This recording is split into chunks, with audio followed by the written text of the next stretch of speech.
All right, welcome everybody to another episode of The Naked Truth about real estate investing. I am your host, Javier Hinojo. Thank you so much for tuning in.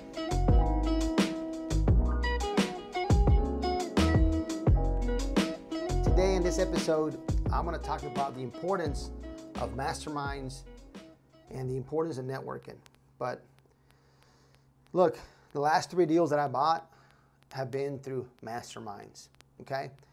I either met somebody at a mastermind event or something pretty similar to that. But you got to hang out at the right place. So you just can't be sure, go hang out at your local RIA. There's nothing wrong with that.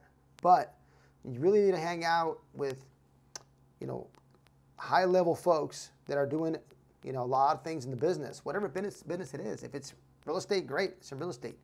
But you got to have some heavy hitters in there because they're going to have the bigger projects if you're looking for bigger projects, right? Even if it's a smaller project, not a big deal. But the last 3 deals that I've got, the last 3 purchases were through just connections. At a mastermind, another gentleman from a good friend of mine from another mastermind gave me one of the deals. And then another friend of mine that I met through another networking mastermind event that I had met like a year before. We stayed in touch, social media, and he got a deal off market, and he contacted me and said, hey, let's close on this because I know you could close. So it worked out and we closed on it. It's a great deal. We bought about $15 million worth of properties the last 5-6 weeks, and all through networking, okay? Just hanging out with like-minded individuals, okay? It's so important just to hang out with a bunch of winners. I have this saying that I love. It says, hang out with winners so your wins don't sound like you're bragging. Right? That makes sense.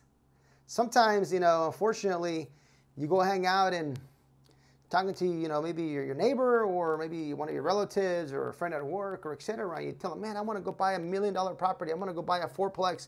I want to buy an 8-plex 20 unit, or I want to syndicate a $30 million deal, whatever it is. Or I want to go flip some houses. What's their mentality? What's their mindset? Hopefully they encourage you and say, hey, man, you can do it. Go for it. I think you'll do great. But most of the time, most people can't relate to that. They're just used to their daily grind, especially family members, okay? So what do you take out of that? Probably don't share your dreams and your goals with your family that are going to push you down, or even friends or co-workers that aren't going to encourage you, okay? So hang out with winners so your wins don't sound like you're bragging. And I was talking about how I was so excited that I raised, that we raised. I didn't raise it myself, but the team did. A little bit over $2 million, right? And I'm like, yeah, this is awesome. It took like 2-3 weeks. We raised a couple $1 million bucks. I was excited. Then my buddy's like, yeah, I just raised $6 million on Saturday. I'm like, what? I'm like, holy shit, man. Like, I was jealous, but in a good way, right? I was coveting, right? I think coveting is a good thing. I was coveting what somebody had. Like, holy shit, that's awesome, right?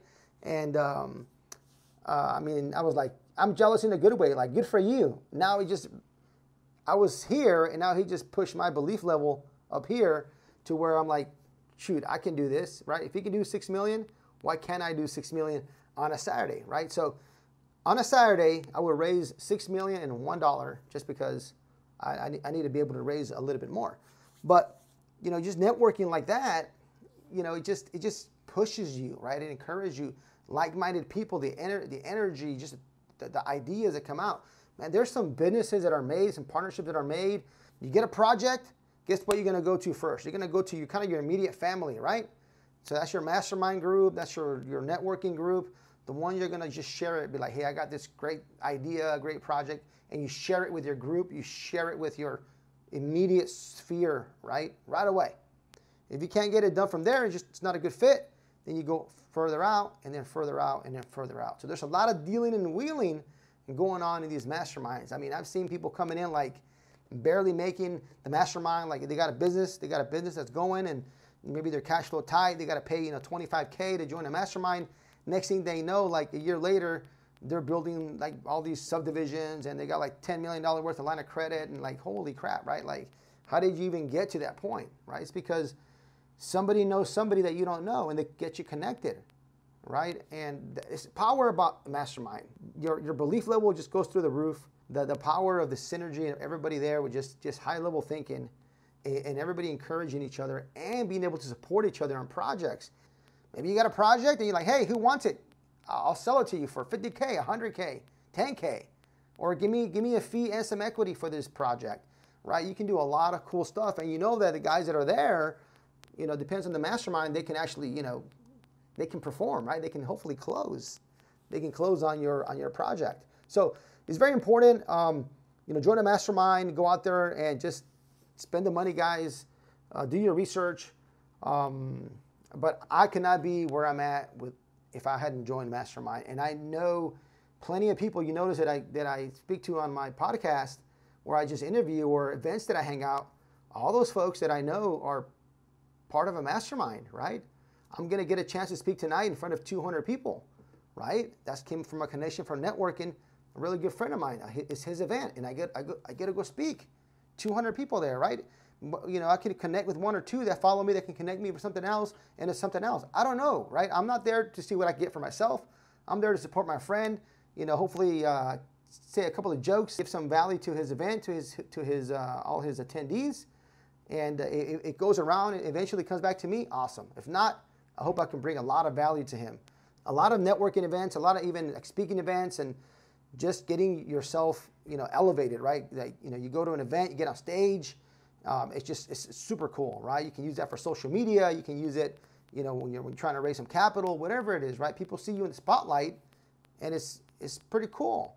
How do you get in front of that spotlight? Well, me and my buddy, we hanged out in Cancun for a week, hanging out at the beach, drinking at the pool. And he's like, hey, you know, he found out I was going to be in his hometown. Come to my event. With networking, right? Networking. Masterminds, networking. And I know some of these masterminds are 15, 20, 25K, 30K, 50K, 100K, right? There's all kinds. Just fit one that's good for your personality, and the group fits what you need, right? That's the biggest thing I can do. And then ask somebody that you might know if they have any, like a reference, or even, you know, some feedback. Anybody who's in the mastermind. I'm going to ask, do you have a mastermind? Actually, yes. Actually, just last week, I decided to say, hey, I'm going to start a mastermind, but that's not why I'm speaking today about that. I want to encourage everybody to network and to mastermind. That is it for this episode. Please leave a review down below. Follow me on social media. Thank you so much for listening. This is Javier Hinojo. Don't lose your shirt.